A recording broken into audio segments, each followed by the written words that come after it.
हर औरत के शरीर का एक नेचुरल और इम्पोर्टेंट पार्ट होते हैं ब्रेस्ट्स। ये बच्चों के लिए नरिशमेंट का सोर्स होते हैं और फेमिनिनिटी का सिंबल। लेकिन ब्रेस्ट हेल्थ को लेकर बहुत से मिथ्स और मिसकंसेप्शंस हैं। फैक्ट्स और फिक्शन में डिफरेंस समझना बहुत जरूरी है। अपनी हेल्थ के बारे में सही डिसीजंस लेने के लिए ये बहुत जरूरी है। एक्यूरेट इन्फॉर्मेशन होने से आप अपने ब्रेस्ट्स को लेकर एम्पावर्ड और कॉन्फिडेंट फील कर सकती हैं। ये गाइड कॉमन मिथ्स को एड्रेस करेगा और एविडेंस बेस्ड इन्फॉर्मेशन प्रोवाइड करेगा। हम ब्रेस्ट चेंजेस, कैंसर रिस्क्स और ब्रेस्ट हेल्थ मेंटेन करने जैसे टॉपिक्स कवर करेंगे। Knowledge is power. Accurate information से खुद को आर्म करके आप ऑप्टिमल ब्रेस्ट हेल्थ के लिए प्रोएक्टिव स्टेप्स ले सकती हैं। Narrator, don't forget to like and subscribe for more health tips. Breasts हर शेप और साइज में आते हैं। ये डिवर्सिटी हर इंडिविजुअल की यूनिकनेस का एक ब्यूटीफुल टेस्टामेंट है। जैसे कोई भी 2 फिंगरप्रिंट्स सेम नहीं होते, वैसे ही कोई भी 2 ब्रेस्ट सेम नहीं होते। किसी भी बॉडी पार्ट की तरह ब्रेस्ट्स का भी कोई वन साइज फिट्स ऑल नहीं होता। ये सोचना कि एक परफेक्ट या आइडियल ब्रेस्ट शेप होता है एक मिथ है।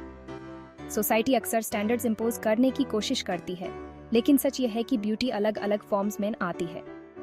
इस डिवर्सिटी को अपनाना एक पॉजिटिव बॉडी इमेज के लिए बहुत जरूरी है। वेरिएशंस होना बिल्कुल नेचुरल है। ये डिफरेंसेस ही हमें यूनिक और स्पेशल बनाते हैं। हमारे आंखों के कलर से लेकर हमारे नाक की शेप तक, और हाँ, हमारे ब्रेस्ट्स की साइज और शेप तक, ये वेरिएशंस ह्यूमन एनाटॉमी का एक नॉर्मल पार्ट है। कुछ औरतों के ब्रेस्ट्स राउंड होते हैं तो कुछ के कॉनिकल या टीयर ड्रॉप शेप्स के। ये शेप्स जेनेटिक्स, एज और लाइफस्टाइल फैक्टर्स से इन्फ्लुएंस हो सकते हैं, जैसे कि प्यूबर्टी, प्रेगनेंसी और मेनोपॉज के दौरान होने वाले हार्मोनल चेंजेस ब्रेस्ट शेप और साइज को अफेक्ट कर सकते हैं। कुछ ब्रेस्ट्स फुलर होट हैं तो कुछ स्मॉलर। ये जेनेटिक्स, बॉडी वेट और हार्मोनल लेवल्स जैसे कई फैक्टर्स पर डिपेंड कर सकता है। ये समझना जरूरी है कि ये सारे वेरिएशंस बिल्कुल नॉर्मल हैं और इन्हें सेलिब्रेट करना चाहिए। ये सारे वेरिएशंस नॉर्मल और हेल्थी हैं। हेल्थी ब्रेस्ट कैसा दिखना चाहिए, इसकी कोई एक डेफिनेशन नहीं है। हेल्थ साइज और शेप से नहीं बल्कि ओवरऑल वेल बीइंग से डिटरमिन होती है। ब्रेस्ट टिश्यूज भी अलग अलग टाइप्स के होते हैं। इनमें ग्लैंडुलर टिश्यू, फैटी टिश्यू और कनेक्टिव टिश्यू शामिल हैं। हर टाइप का टिश्यू ब्रेस्ट के स्ट्रक्चर और फंक्शन में अपना रोल प्ले करता है। ग्लैंडुलर टिश्यू मिल्क प्रोडक्शन के लिए रिस्पॉन्सिबल होता है। फैटी टिश्यू ब्रेस्ट को उसका साइज और शेप देता है और कनेक्टिव टिश्यू सपोर्ट प्रोवाइड करता है। हर टिश्यू टाइप की अमाउंट आपके ब्रेस्ट के साइज, शेप और फील को इन्फ्लुएंस कर सकती है। फॉर एग्जाम्पल, ज्यादा फैटी टिश्यू वाले ब्रेस्ट सॉफ्ट फील हो सकते हैं, जबकि ज्यादा ग्लैंडुलर टिश्यू वाले ब्रेस्ट ज्यादा फर्म फील हो सकते हैं। ये डिफरेंसेस बिल्कुल नेचुरल हैं और इन्हें एक्सेप्ट करना चाहिए। यह याद रखना जरूरी है कि आपके ब्रेस्ट आपके लिए यूनिक हैं। वो आपकी इंडिविजुअल आइडेंटिटी का एक पार्ट है और उनकी यूनिकनेस के लिए उन्हें अप्रिशिएट करना चाहिए। अपनी बॉडी के साथ हेल्थी रिलेशनशिप डेवलप करने में सेल्फ एक्सेप्टेंस बहुत जरूरी है।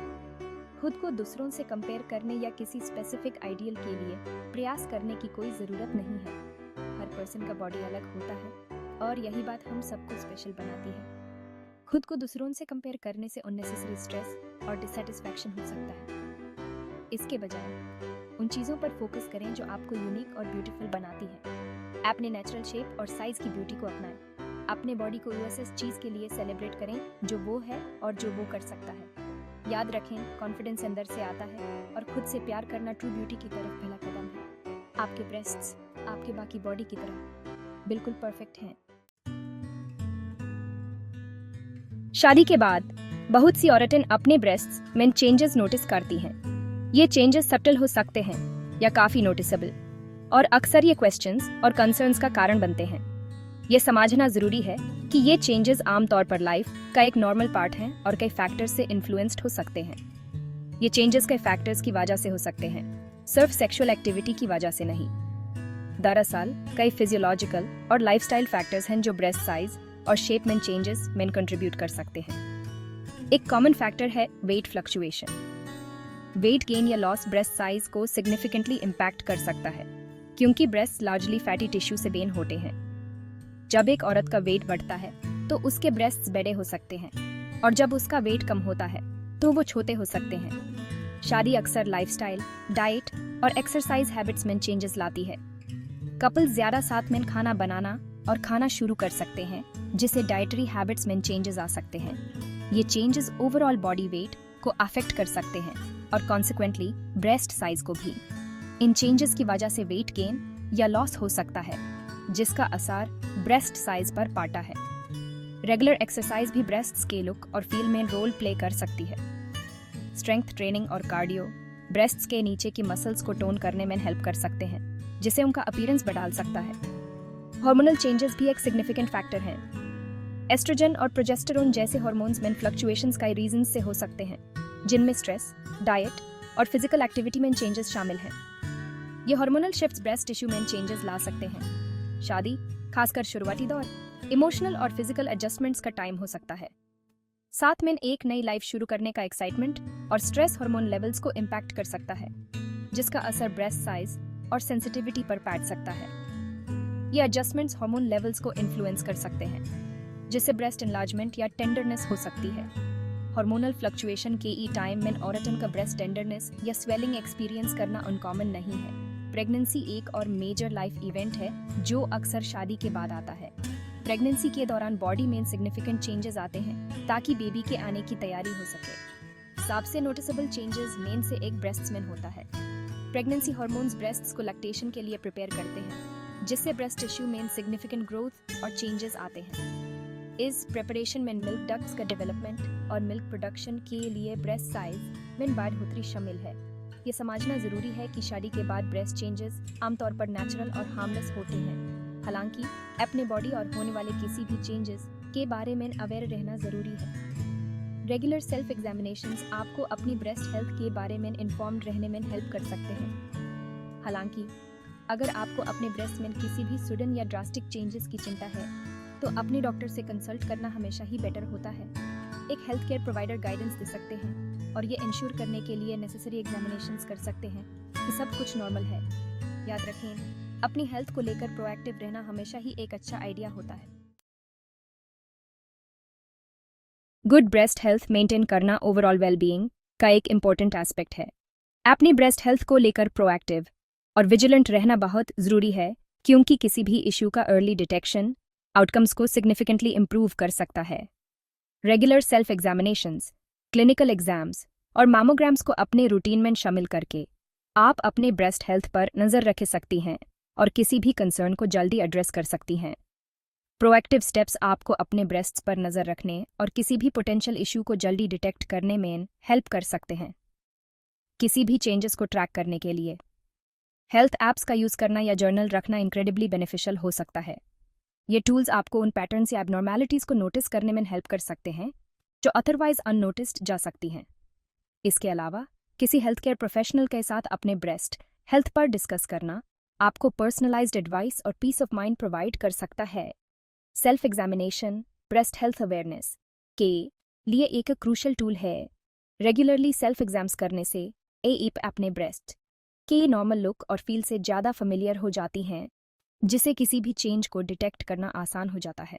सेल्फ एग्जाम महीने में एक बार करने की सलाह दी जाती है, आइडियली आपके मेंस्ट्रुअल साइकिल खत्म होने के कुछ दिन बाद, जब आपके ब्रेस्ट्स में सूजन या टेंडरनेस होने की संभावना कम होती है।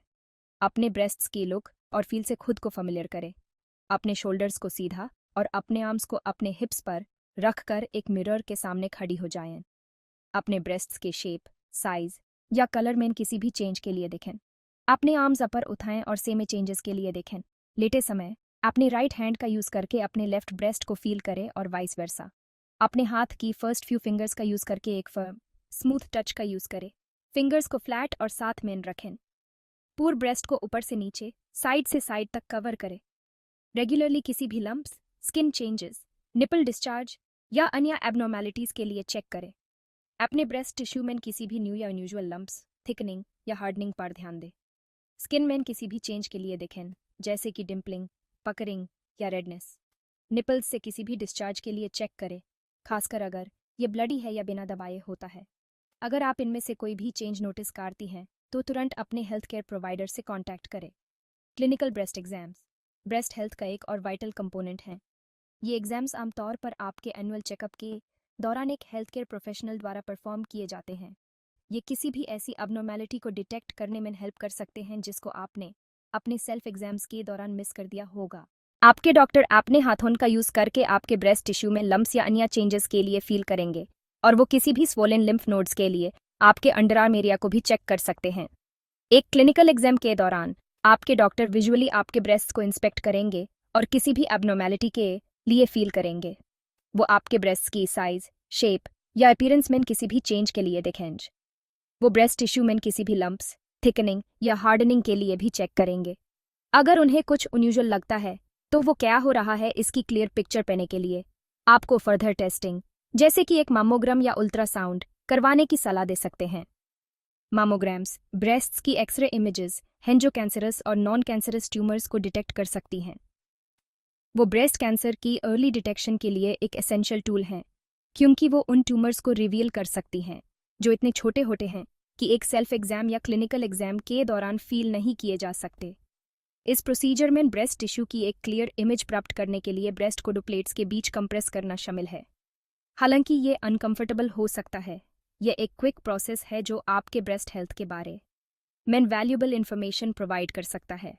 एक सर्टेन एज के बाद, आमतौर पर आपके 40s या 50s में, आपके डॉक्टर आपको अपने रूटीन स्क्रीनिंग के पार्ट के रूप में रेगुलर मैमोग्राम्स करवाने की सलाह देंगे।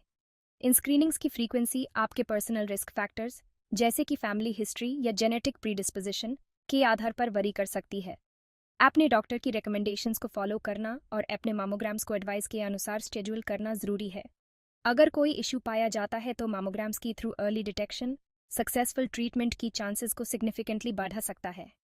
इन सेल्फ केयर प्रैक्टिसेस और मेडिकल चेकअप्स को अपने रूटीन में शामिल करके आप अपने ब्रेस्ट हेल्थ को अपने हाथों में ले सकती हैं, और अगर कोई इशू आता है तो अर्ली डिटेक्शन और सक्सेसफुल ट्रीटमेंट की चांसेस को बढ़ा सकती हैं। याद रखें, आपकी हेल्थ आपके हाथों में है। इन्फॉर्म्ड रहें, प्रोएक्टिव रहें, और अगर आपको कोई कंसर्न है तो मेडिकल एडवाइस लेने में हेजिटेट ना करें। Regular self exams, clinical exams और मैमोग्राम्स की कॉम्प्रिहेंसिव ब्रेस्ट हेल्थ स्ट्रेटजी के सभी एसेंशियल कंपोनेंट्स हैं। विजिलेंट और प्रोएक्टिव रहकर आप इंश्योर कर सकती हैं कि आप अपने ब्रेस्ट हेल्थ और ओवरऑल वेलबींग को मेंटेन करने के लिए हर संभव प्रयास कर रही हैं।